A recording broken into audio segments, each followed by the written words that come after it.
back to another video. Today it's going to be a little different as we are now working with the Raspberry Pi.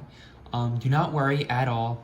We are still going to be making Arduino content, just using the Raspberry Pi with it. So essentially making more advanced projects.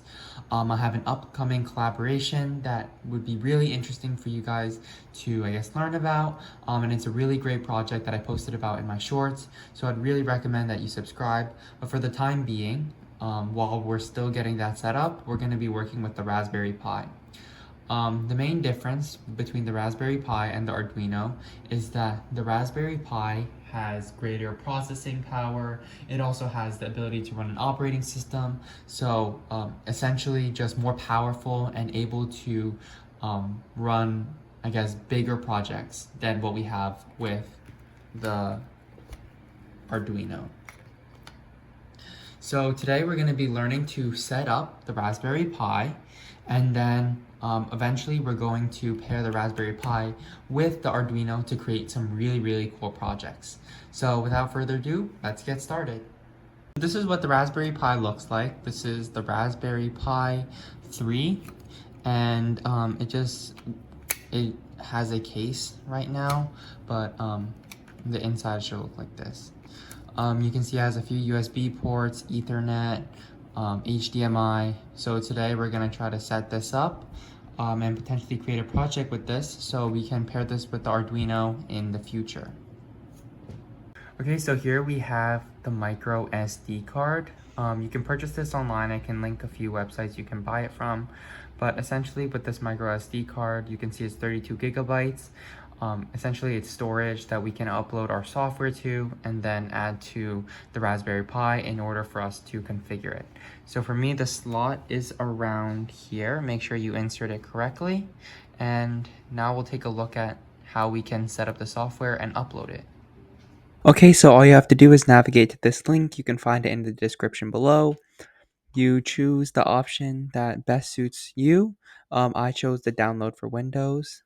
And so something like this shows up.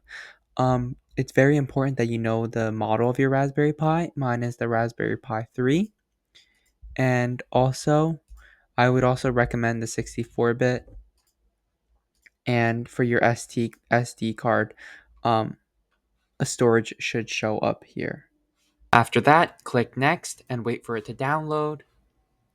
You can also reinsert the SD card, and it should appear something like this to make sure that the software downloaded correctly. So with our SD card, we can now insert it into the Raspberry Pi. I have the Raspberry Pi 3 just as a second reminder. I'm going to insert it this way. You can see this little slot under here, which the SD card fits in.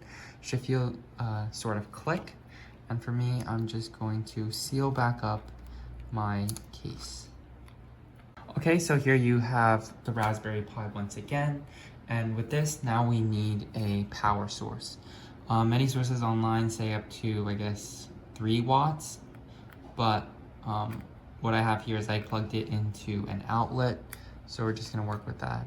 You can see that it's red and flashing green, which is a very good sign. And this is a very important part that you do not want to skip, because the Raspberry Pi is kind of, in a sense, its own PC. You want to include its peripherals just like you would your regular computer. So you saw my mouse in that previous section. So I'm going to plug this into the USB section and do the same with my keyboard. And just like with any input-output device, we want to display what is shown from the Raspberry Pi. And to do that, we need an external monitor where we're using the HDMI in order to display. So we're gonna plug that in. It should be green. Another thing that I want to point out is that it should be flashing green like that. And if it doesn't, what you can always do is unplug this, the power, and plug it back in. And what should start up on your monitor is the Raspberry Pi desktop. One thing that is super important that I want to stress again is that the Raspberry Pi is basically a computer. So it allows you to connect all of these different peripherals and use as you would a regular computer. as if you are plugging in your keyboard as well as your mouse. And so to display, we use our monitor. So now let's get into how to use this platform. Okay, so this is the setup that I have right now. I have my mouse here as well as my keyboard under. And what we're going to do is just do a brief walkthrough of the platform. You can select any of the platforms.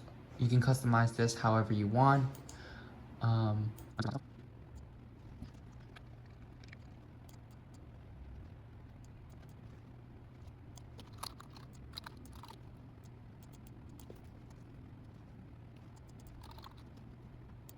So finally, here's what shows up on my screen. We have the Raspberry Pi icon over here. We have our web browser, files, as well as a terminal.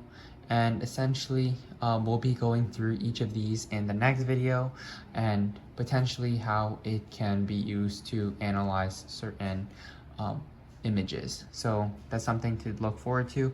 If you really enjoyed this video, please like and subscribe. And I hope to see you.